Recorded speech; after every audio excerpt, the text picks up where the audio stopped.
Instrumen pemerintahan yang dimaksudkan dalam hal ini adalah alat atau sarana yang digunakan oleh pemerintah atau administrasi negara dalam melaksanakan tugas-tugasnya. Pemerintah atau administrasi negara melakukan berbagai tindakan hukum dengan menggunakan sarana atau instrumen seperti alat, sarana transportasi, alat dalam tulis-menulis, komunikasi, gedung-gedung, perkantoran, dan yang lain-lain yang terhimpun dalam public domain atau kepunyaan publik. Di samping itu, pemerintah juga menggunakan instrumen yuridis dalam menjalankan kegiatan mengatur dan menjalankan urusan pemerintahan, seperti yang pertama, peraturan perundang-undangan, yang kedua, keputusan tata usaha negara, dan yang ketiga, peraturan kebijakan, perizinan, instrumen hukum keperdataan, dan sebagainya. Dalam bab ini, uraian selanjutnya dibatasi pada instrumen hukum atau instrumen yuridis. Pemerintah dalam menjalankan tindakan pemerintah terlebih dahulu perlu disampaikan mengenai struktur norma dalam hal yang dapat dijadikan alat bantu memahami instrumen hukum.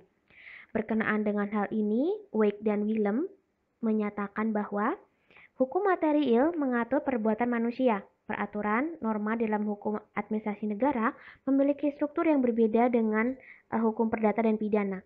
Dalam perdata dan pidana, kita menemukan secara langsung norma mengenai apa yang diatur dalam hukum yang tertulis dalam undang-undang.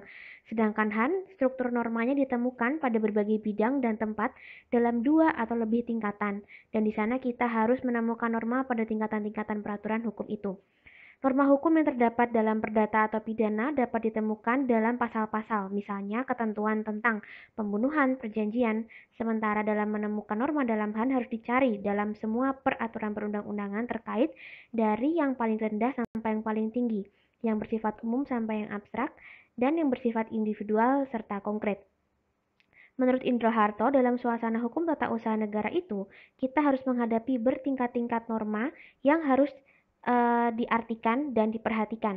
Peraturan hukum yang harus diterapkan tidak begitu saja dapat ditemukan, terutama dalam undang-undang, tetapi dalam kombinasi-kombinasi berbagai peraturan dan keputusan. Tata usaha negara yang satu dengan yang lainnya tentu saja saling berkaitan.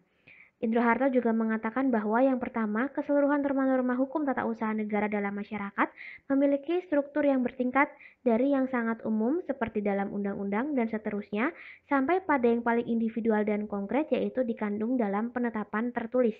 Jadi suatu penetapan tertulis itu dapat mengandung suatu norma hukum seperti peraturan yang bersifat umum.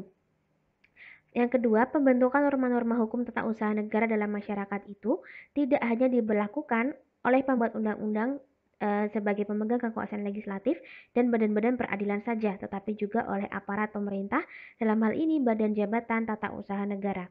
Klasifikasinya, norma hukum administrasi negara perlu juga diketahui mengenai objek yang dikenai norma hukum dan bentuk normanya. Dengan kata lain, kepada siapa norma hukum ditujukan dan apakah itu umum ataukah orang tertentu harus dijelaskan lebih dahulu. Setelah ini silahkan sisipkan catatan mengenai kualifikasi norma dari Prof. Philippus M. Hajon yang sudah saya terangkan. Selanjutnya, masih dari Wake Willem memperjelas dan menambahkan sebagai berikut. Yang pertama, dari umum ke abstrak, contohnya adalah peraturan umum. Di sini dituliskan misalkan ada peraturan perundang-undangan atau peraturan pemerintah mengenai lalu lintas, mengenai bangunan, dan lain-lain. Yang selanjutnya ada umum konkret, misalkan ada larangan parkir pada jalan tertentu, pernyataan tidak dapat didiaminya suatu rumah, larangan mendirikan rumah pada wilayah tertentu.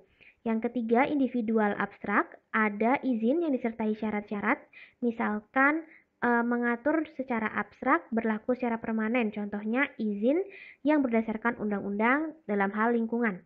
Dan yang keempat, individual konkret, surat keputusan pajak, pemberian subsidi suatu kegiatan, keputusan mengenai pelaksanaan dan pemerintahan. Di sini akan ada skema lagi yang nanti akan saya sertakan di pertemuan selanjutnya.